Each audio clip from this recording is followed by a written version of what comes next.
Hey guys, so for today's video, I want to be talking about how to close out for basketball, especially defensively when you need to cover a rotation or when there's a skip pass and you need to go out and cover onto your shooter. I'm going to be showing you an efficient footwork in order to close out quick and not let them get an open shot. So when I was taught previously, right, especially for closeouts, is that when you close out into it, right, you kind of be wanting to do these choppy steps.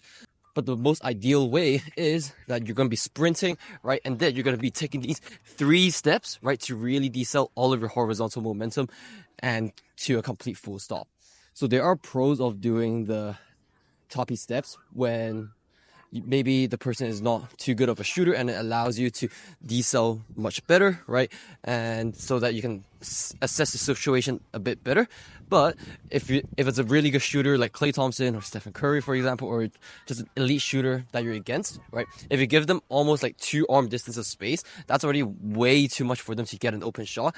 And 9 out of 10, they're going to be sinking that one in. So I want to be showing you a more efficient footwork that I really like, that I've seen elite NBA players doing it, especially maybe like Drew Holiday. I've seen Paul George doing it, and this footwork really helps you close out that space much quicker and more efficiently.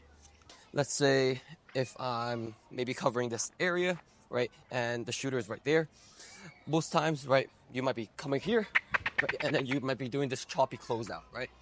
But what you really want to do, right, is maybe you're from here, right, you're going to take your big steps, right, and from here, you're basically going to think about, it's almost like a 2-foot approach jump. So you know how for 2-foot approach jump, when you're about to take off, you're going to be taking this big penultimate step, right, really pushing into it before you go into this block foot and plant foot to convert your horizontal momentum into vertical for a takeoff.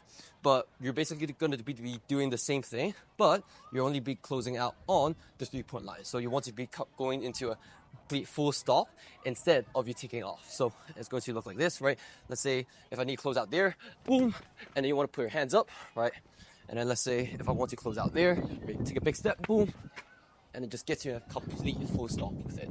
So if I'm going to be running into there, right, I'm going to be taking one big step and then try to decel all of that momentum while showing the hand as well.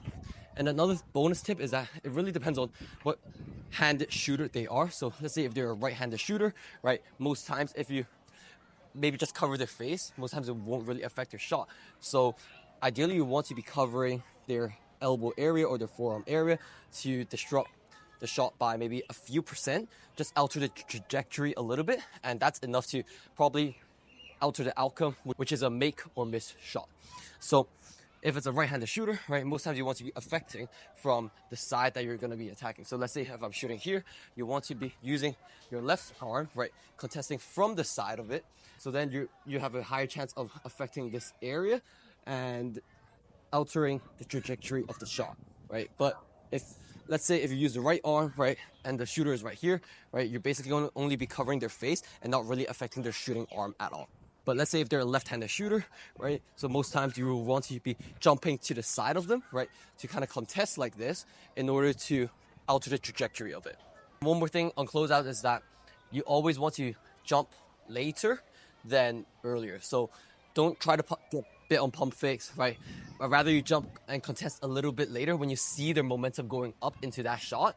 And after you see them going up, then you jump up and try to contest these areas and jumping to the side of them. You don't want to jump in front of them because that will have a high chance of probably getting a foul called. So you want to jump to the side of them to not only, avoid the foul being called, but also affecting their shooting arm better and potentially even blocking the shot from the side.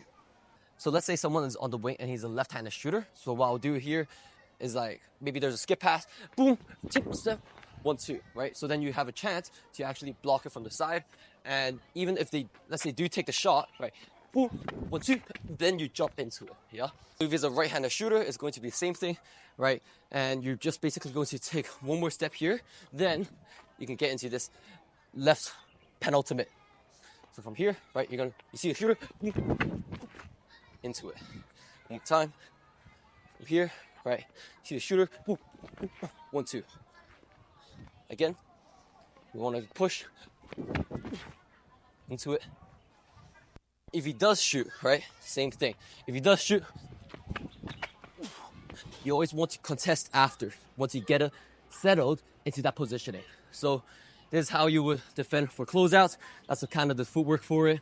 I'll be showing you guys more tutorials on how to close out or how to get more reps in to get a more efficient closeout.